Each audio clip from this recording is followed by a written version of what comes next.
Vilified, independent, mysterious. The Argonians of Black Marsh. It is sometimes said that history is written by the victors.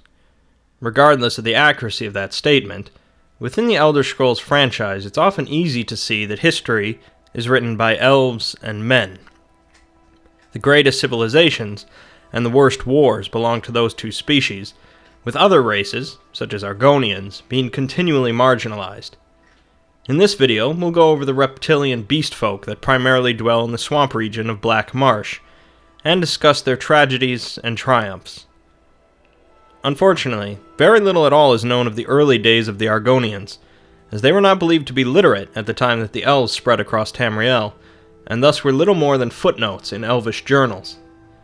While it seems clear that the Argonians have always called the region of Argonia home, more commonly known as Black Marsh, there's also evidence that they had spread further into Tamriel before being pushed back into their homeland.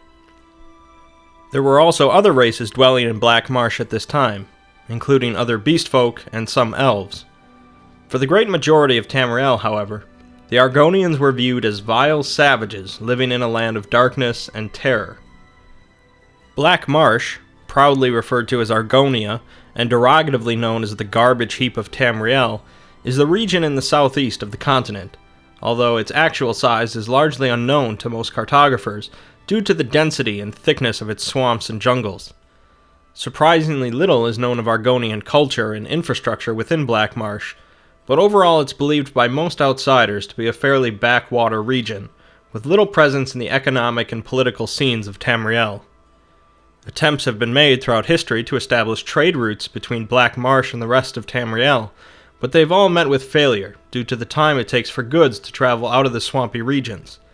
Since the goods being exported out of Black Marsh are generally foodstuffs, they all ended up rotten upon arrival. Over the course of many centuries during the First Era, Black Marsh and the Argonians living there were largely ignored, with very few Argonians choosing to leave their homeland in order to live amongst others. Criminals and pirates would often flee into Black Marsh in order to use its dense landscape to hide from imperial law, creating problems for the Argonians.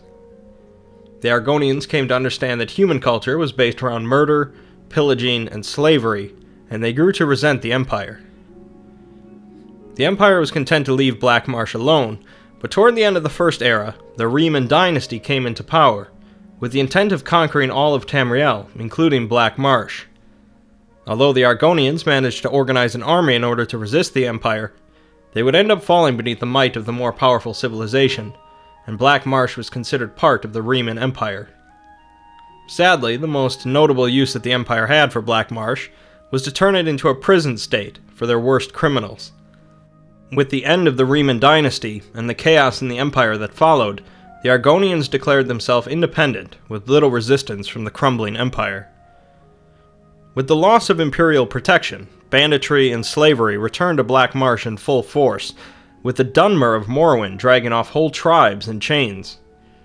During this time, a deadly plague infected Tamriel for 4 decades, originating in Black Marsh and spreading across the continent. The death toll from this period is unknown, but numerous cities and villages were devastated by the plague. Curiously, Argonians were completely immune to the symptoms, giving rise to the popular opinion that the Argonians and their shamans created the plague in the first place. Whether that's true or not, fear of Black Marsh and the Argonians grew even more pronounced, although the Dunmer still risked enslaving them due to their economy depending on slave labor. When Tiber Septim set out to conquer all of Tamriel, it's said that even he hesitated about conquering Black Marsh, and was content to attack the borders and neglect the inner swamps. It's believed that Black Marsh was incorporated into the Empire through treaty. With the Imperials back in control of Black Marsh during the Third Era, the Argonian homeland returned to being a prison state for the Empire. Slavery had been outlawed throughout the majority of the Septim Empire, but one of the conditions of the treaty that the Empire signed with Morrowind to bring it under their control allowed the Dunmer to continue their slave trade. Eventually, a civil war broke out in Morrowind pertaining to the slave trade, leading to its abolishment, although some fringes of the region still saw its practice.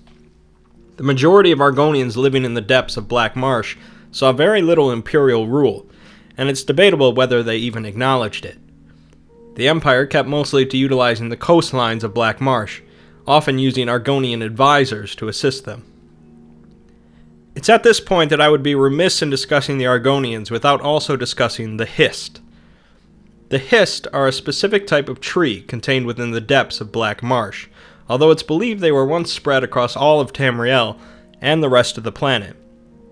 Information on the Hist is scarce, but supposedly they are species of sentient trees, although some regard that as unfounded nonsense. Regardless, the Argonians revere the Hist, and believe that the Hist are all connected, and are capable of communication with the Argonians. The Argonians believe that the Hist are the source of all life, and are also linked to their belief in the afterlife. Hist sap is also of note, as one theory believes that when Argonians are born, they are neither male or female, and they must consume the sap of a Hist tree to induce a physical change that determines their gender. As very few non-Argonians have ever seen a Hist tree, let alone study one, they are among the most mysterious elements of an already mysterious region. During the Oblivion Crisis at the end of the Third Era, the Hist supposedly foresaw the events to come, and called back the majority of Argonians in Tamriel to Black Marsh.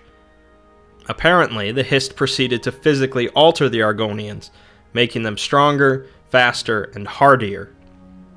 When Oblivion Gates opened in Black Marsh, the Daedra were quickly overrun by the combined might of the changed Argonians, and they repelled the invading force.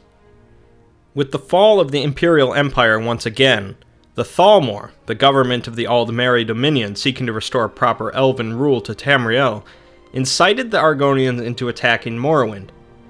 Morrowind had recently been beset with both the Oblivion Crisis as well as the crashing of a meteor and the eruption of the Red Mountain, leaving the entire region in disarray.